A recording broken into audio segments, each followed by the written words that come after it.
আসসালামু আলাইকুম। সবাইকে আমার রান্নাঘরে স্বাগতম। আশা করি আল্লাহর রহমতে ভালো আছেন।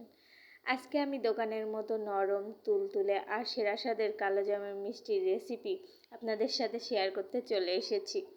আমি এখানে শিরা তৈরি করে নেব। 2 কাপ চিনি দিয়েছি, এর সাথে 2 কাপ পানি দিব। আমি 2 কাপ চিনির জন্য 2 কাপই পানি দিয়ে নিয়েছি। 4টা এলাচ দিয়ে নিলাম আর 2টা দারচিনি দিয়ে সুন্দর করে নেড়ে চেড়ে একটু লেবুর রস অ্যাড করে নেব, যাতে আমার চিনিটা বেশি আঠালো না হয়ে যায়। চিনিতে বলক উঠে গেছে, তো বেশ কিছুক্ষণ জ্বালিয়ে ঘন করে নেব। এই তো আমার মিষ্টি শিরার তৈরি হয়ে গেছে। আমি এরকম একটা পাত্রে 1 কাপের একটু কম গুঁড়া দুধ নিয়ে নিলাম।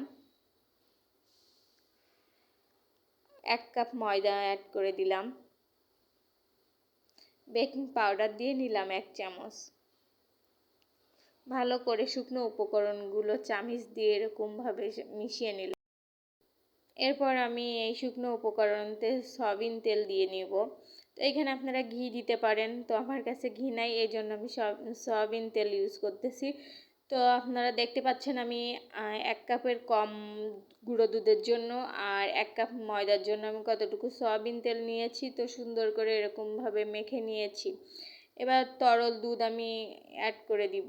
আগে থেকে জাল করে ঠান্ডা করে রাখা দুধ আমি এর ভিতরে দিয়ে একটা ডো তৈরি করে নিব। ভালো করে মেখে একটা সফট ডো তৈরি করে নেব। এটাকে 5 মিনিটের জন্য ঢাকনা দিয়ে রেস্টে রেখে দিব।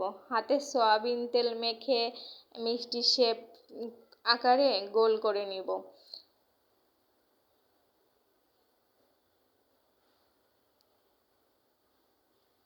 তো হাতের মধ্যে নিয়ে 2 হাত দিয়ে এরকম করে গোল গোল করতেছি।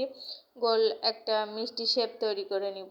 এই তো দেখেন আমার গোল মিষ্টি শেপ হয়ে গেছে। আমি বাকিগুলো এরকমভাবে গোল গোল করে নিব। এই তো বাকিগুলো আমার করা শেষ। কড়াইতে গরম তেল দিয়ে দিয়েছি। এবার গরম তেলে আমি মিষ্টিগুলো ছেড়ে দিব। তো এই সময় চুলার আঁচটা নর্মাল হিটে রাখবেন। মিষ্টিগুলো অনেক সময় ধরে এরকম লাল লাল করে ভেজে নিব। দেখতে পাচ্ছেন আমার মিষ্টিতে কালার চলে এসেছে। মিষ্টিগুলো উঠিয়ে নেব। উঠানোর পরে কিন্তু আরও একটু কালার চলে আসবে।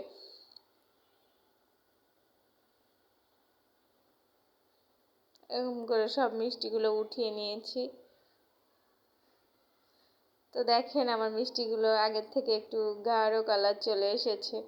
তো আমি করে রাখা শিরাটা আবার একটু গরম করে নিব। এই তো আমার শিরা গরম হওয়া শেষ। এখন এর ভিতরে আমি মিষ্টিগুলো সব দিয়ে দিব।